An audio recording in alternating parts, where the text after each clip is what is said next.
Chapter 4. The Second Attempt. The sight which met my eyes had the horror of a dream within a dream, with the certainty of reality added.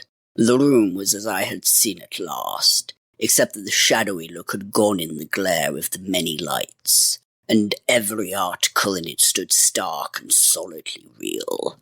By the empty bed sat Nurse Kennedy, as my eyes had last seen her, sitting bolt upright in the armchair beside the bed.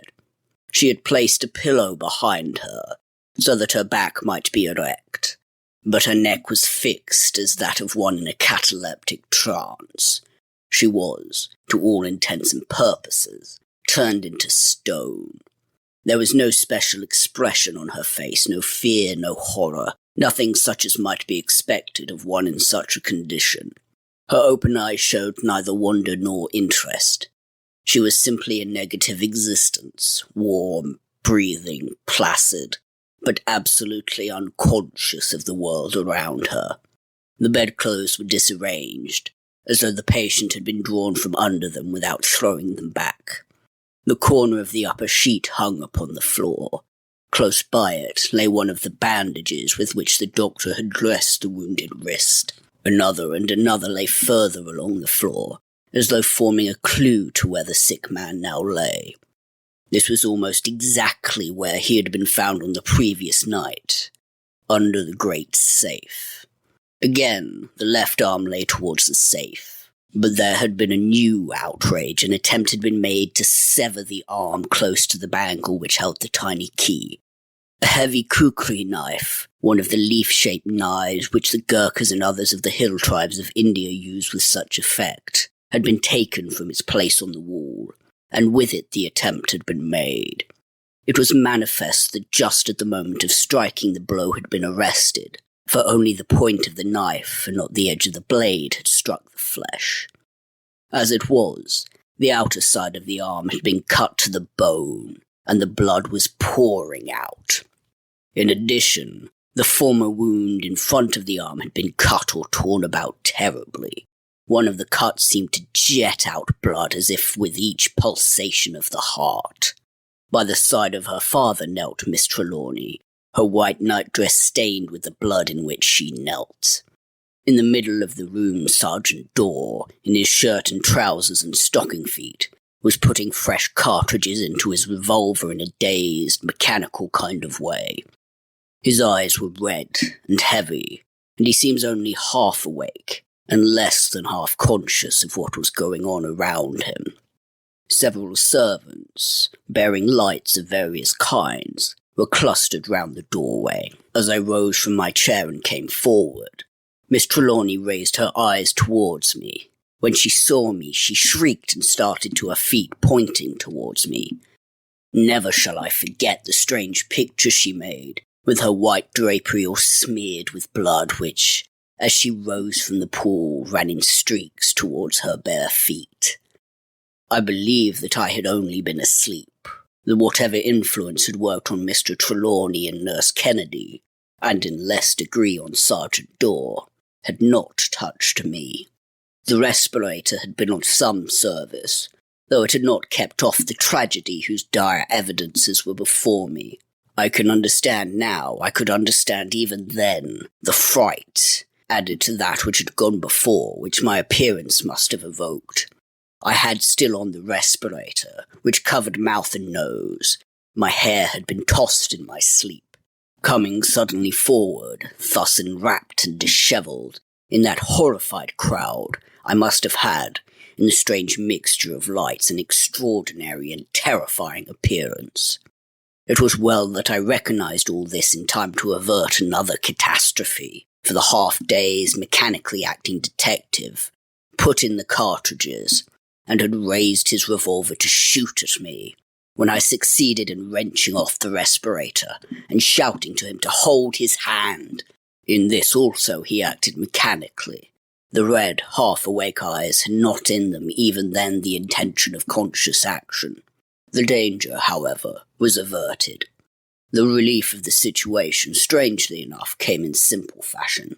Mrs. Grant, seeing that her young mistress had on only her nightdress, had gone to fetch a dressing gown, which she now threw over her. This simple act brought us all back to the region of fact. With a long breath, one and all seemed to devote themselves to the most pressing matter before us, that of staunching the flow of blood from the arm of the wounded man. Even as the thought of action came, I rejoiced, for the bleeding was very proof that Mr. Trelawney still lived. Last night's lesson was not thrown away. More than one of those present knew now what to do in such an emergency, and within a few seconds willing hands were at work on a tourniquet.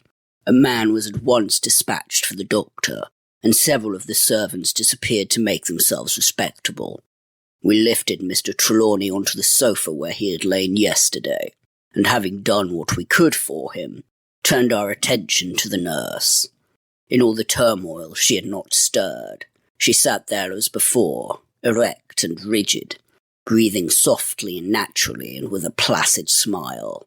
As it was manifestly of no use to attempt anything with her till the doctor came, we began to think of the general situation. Mrs. Grant had by this time taken her mistress away and changed her clothes, for she was back presently in a dressing gown and slippers, and with the traces of blood removed from our hands. She was now much calmer, though she trembled sadly, and her face was ghastly white. When she had looked at her father's wrist, I holding the tourniquet, she turned her eyes round the room, resting them now and again on each one of us present in turn, but seeming to find no comfort. It was so apparent to me that she did not know where to begin or whom to trust, that to reassure her, I said, "I am all right now. I was only asleep." Her voice had a gulp in it as she said in a low voice, "Asleep? You and my father in danger? I thought you were on the watch." I felt the sting of justice in the reproach, but I really wanted to help her, so I answered, "Only asleep. It is bad enough, I know, but there is something more than an only round us here. Had it not been that I took a definite precaution, I might have been like the nurse there." She turned her eyes swiftly on the weird figure, sitting grimly upright like a painted statue, and then her face softened. With the action of habitual courtesy, she said, "Forgive me. I did not mean to be rude, but I am in such distress and fear that I hardly know what I am saying. Oh, it is dreadful. I fear for fresh trouble and horror and mystery every moment." This cut me to the very heart, and out of the heart's fullness I spoke. "Don't give me a thought. I don't deserve it. I was on guard, and yet I slept. All that I can say is that I didn't mean to, and I tried to avoid it, but it was over me before I knew it. Anyhow, it is done now. It can't be undone. Probably someday we may understand it all, but now let us try to get at some idea of what has happened. Tell me what you remember." The effort to recollect seemed to stimulate her. She became calmer as she spoke. "I was asleep and woke suddenly with the same horrible feeling on me that father was in great and immediate danger. I jumped up and ran, just as I was, into his room. It was nearly pitch dark, but as I opened the door there was light enough to see father's nightdress, as he lay on the floor under the safe, just as on that first awful night. Then I think I must have gone mad for a moment." She stopped and shuddered. My eyes lit on Sergeant Dorr, still fiddling in an aimless way with the revolver. Mindful of my work with the tourniquet, I said calmly, "Now tell us, Sergeant Dorr, what did you fire at?" The policeman seemed to pull himself together with the habit of obedience. Looking around at the servants remaining in the room, he said with that air of importance which, I take it, is the regulation attitude of an official of the law before strangers, "Don't you think, sir, that we can allow the servants to go away? We can then better go into the matter." I nodded approval. The servants took the hint and withdrew, though unwillingly, the last one closing the door behind him. Then the detective went on. "I think I'd better tell you my impressions, sir, rather than recount my actions. That is, so far as I remember them." There was a mortified deference now in his manner, which probably arose from his consciousness of the awkward position in which he found himself. "I went to sleep half-dressed. as I am now and with a revolver under my pillow. It was the last thing I remember thinking of. I do not know how long I slept. I had turned off the electric light and it was quite dark. I thought I heard a scream, but I can't be sure, for I felt thick-headed as a man does when he is called too soon after a long stretch of work. Not that such was the case this time. Anyhow, my thoughts flew to the pistol. I took it out and ran onto the landing. Then I heard a sort of scream, or rather a call for help, and ran into this room.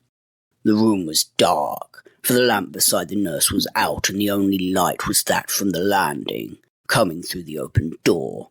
Miss Trelawney was kneeling on the floor beside her father and was screaming. I thought I saw something move between me and the window. So, without thinking, and being half-dazed and only half awake, I shot at it. It moved a little more to the right between the windows, and I shot again. Then you came up out of the big chair with all that muffling on your face.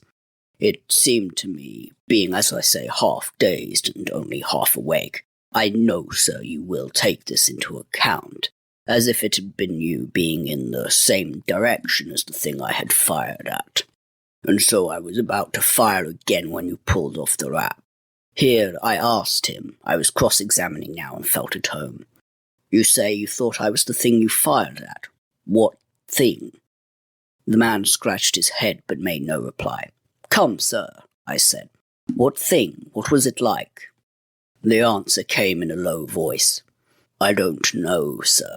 I thought there was something, but what it was or what it was like I haven't the faintest notion. I suppose it was because I'd been thinking of the pistol before I went to sleep, and because when I came in here I was half-dazed and only half awake, which I hope you will in future, sir, always remember.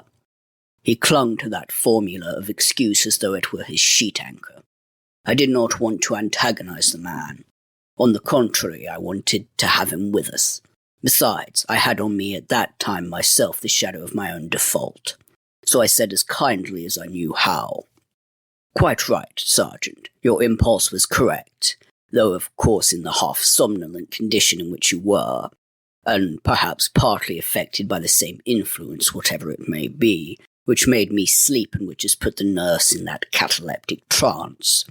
It could not be expected that you would pause to weigh matters. But now, whilst the matter is fresh, let me see exactly where you stood and where I sat. We shall be able to trace the course of your bullets. The prospect of action and the exercise of his habitual skill seemed to brace him at once. He seemed a different man as he set about his work. I asked Mrs. Grant to hold the tourniquet, and went and stood where he had stood and looked where, in the darkness, he had pointed. I could not but notice the mechanical exactness of his mind, as when he showed me where he had stood, or drew, as a matter of course, the revolver from his pistol pocket and pointed with it. The chair from which I had risen still stood in its place. Then I asked him to point with his hand only, as I wished to move in the track of his shot. Just behind my chair, and a little back of it, stood a high buhl cabinet. The glass door was shattered. I asked, was this the direction of your first shot, or your second? The answer came promptly, the second. The first was over there. He turned a little to the left, more towards the wall where the great safe stood, and pointed.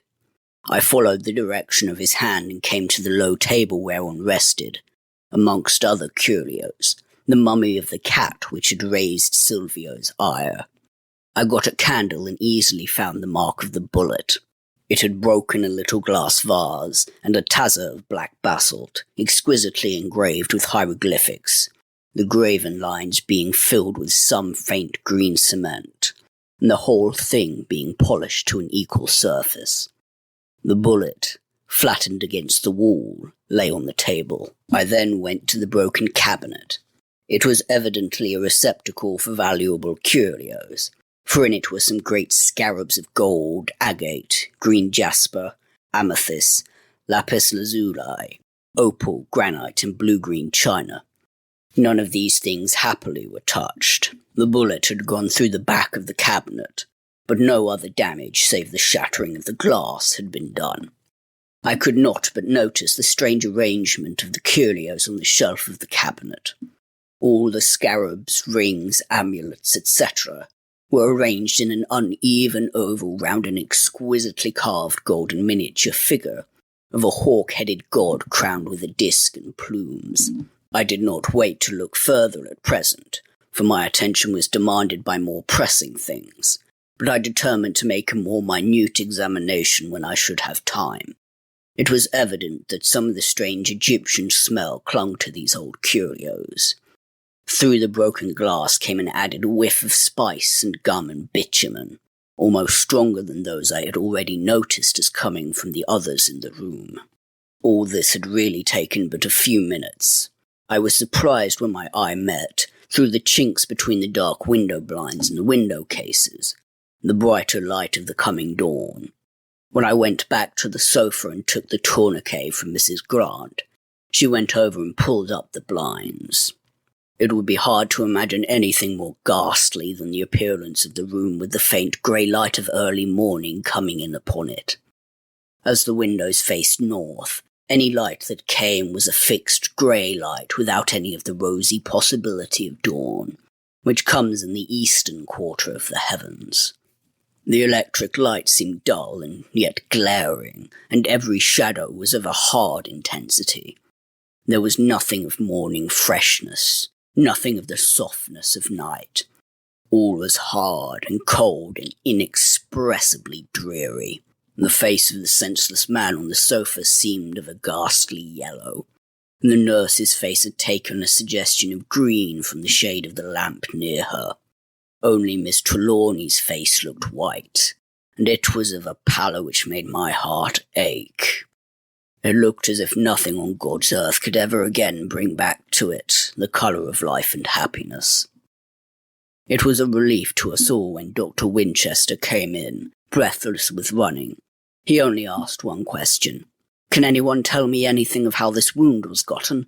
On seeing the headshake which went round us under his glance, he said no more, but applied himself to his surgical work. For an instant he looked up at the nurse sitting so still, but then bent himself to his task, a grave frown contracting his brows. It was not till the arteries were tied and the wounds completely dressed that he spoke again, except, of course, when he had asked for anything to be handed to him, or to be done for him. When Mr. Trelawney's wounds had been thoroughly cared for, he said to Miss Trelawney, "What about Nurse Kennedy?" She answered at once, "I really do not know. I found her when I came into the room at 2:30, sitting exactly as she does now. We have not moved her or changed her position. She has not wakened since. Even Sergeant Dawes' pistol shots did not disturb her." "Pistol shots? Have you then discovered any cause for this new outrage?" The rest was silent, so I answered, "We have discovered nothing. I was in the room watching with the nurse. Earlier in the evening I fancied that the mummy smells were making me drowsy, so I went out and got a respirator. I had it on when I came on duty, but it did not keep me from going to sleep. I awoke to see the room full of people, that is, Miss Trelawney and Sergeant Daw and the servants. The nurse was sitting in her chair just as I had seen her. Sergeant Daw, being only half awake and still stupefied by the same scent or influence which had affected us, fancied that he saw something moving through the shadowy darkness of the room and fired twice. When I rose out of my chair, with my face swathed in the respirator, he took me for the cause of the trouble. Naturally enough, he was about to fire again when I was fortunately in time to manifest my identity. Mr. Trelawney was lying beside the safe, just as he was found last night, and was bleeding profusely from the new wound in his wrist. We lifted him on the sofa and made a tourniquet. That is, literally and absolutely, all that any of us know as yet. We have not touched the knife, which you see lies close by the pool of blood. Look, I said, going over and lifting it. The point is red with the blood which is dried. Dr. Winchester stood still quite a few minutes before speaking. Then the doings of this night are quite as mysterious as those of last night. Quite, I answered. He said nothing in reply, but turning to Miss Trelawney said, "We had better take Nurse Kennedy into another room. I suppose there is nothing to prevent it?" "Nothing. Please, Mrs. Grant, see that Nurse Kennedy's room is ready, and ask 2 of the men to come and carry her in." Mrs. Grant went out immediately, and in a few minutes came back, saying, "The room is quite ready, and the men are here." By her direction, 2 footmen came into the room, and, lifting up the rigid body of Nurse Kennedy under the supervision of the doctor, carried her out of the room. Miss Trelawney remained with me in the sick chamber, and Mrs. Grant went with the doctor into the nurse's room. When we were alone, Miss Trelawney came over to me and, taking both my hands in hers, said, "I hope you won't remember what I said. I did not mean it, and I was distraught." I did not make reply, but I held her hands and kissed them. There are different ways of kissing a lady's hands. This way was intended as homage and respect, and it was accepted as such in the high-bred, dignified way which marked Miss Trelawney's bearing in every movement. I went over to the sofa and looked down at the senseless man. The dawn had come much nearer in the last few minutes, and there was something of the clearness of day in the light. As I looked at the stern, cold, set face, now as white as a marble monument in the pale grey light, I could not but feel that there was some deep mystery beyond all that had happened within the last 26 hours. Those beetling brows screened some massive purpose. That high, broad forehead held some finished train of reasoning, which the broad chin and massive jaw would help carry into effect. As I looked and wondered, there began to steal over me again that phase of wandering thought which had last night heralded the approach of sleep. I resisted it and held myself sternly to the present.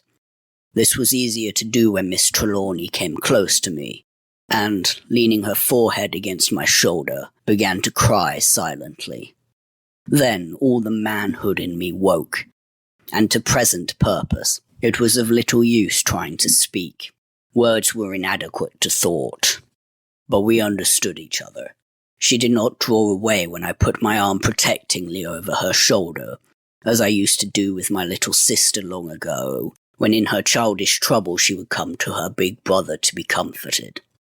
That very act or attitude of protection made me more resolute in my purpose, and seemed to clear my brain of idle, dreamy wandering in thought.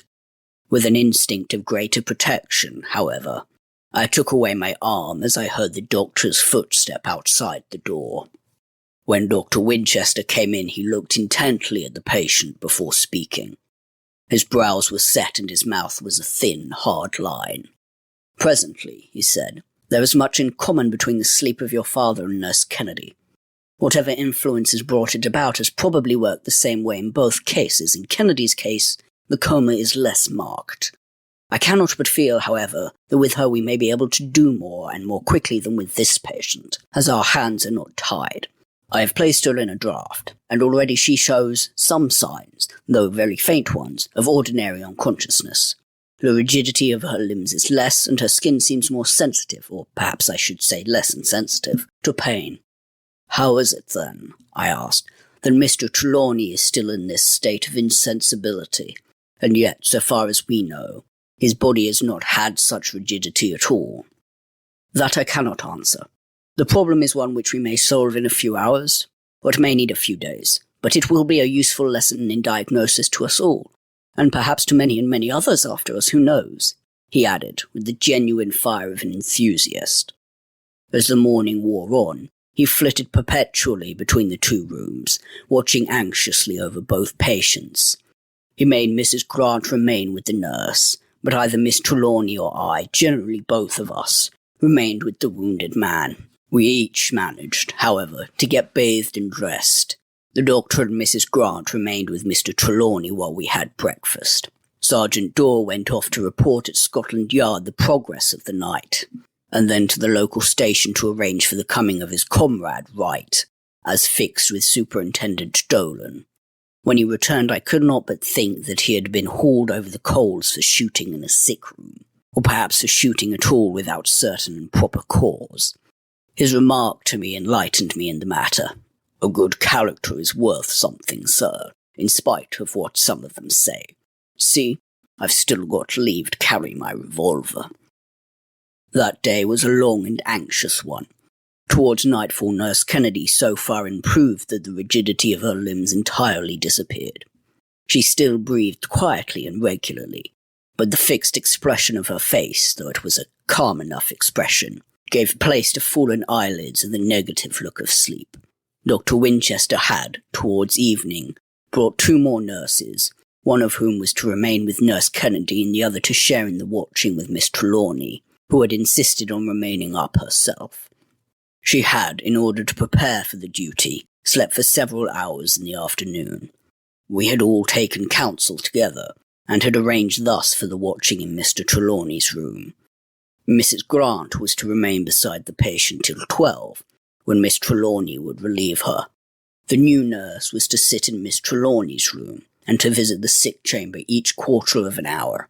The doctor would remain till 12, when I was to relieve him. One or other of the detectives was to remain within hail of the room all night, and to pay periodical visits to see that all was well. Thus, the watchers would be watched, and the possibility of such events as last night, when the watchers were both overcome, would be avoided. When the sun set, a strange and grave anxiety fell on all of us, and in our separate ways we prepared for the vigil. Dr. Winchester had evidently been thinking of my respirator, for he told me he would go out and get one. Indeed, he took to the idea so kindly that I persuaded Miss Trelawney also to have one, which she could put on when her time for watching came. And so the night drew on.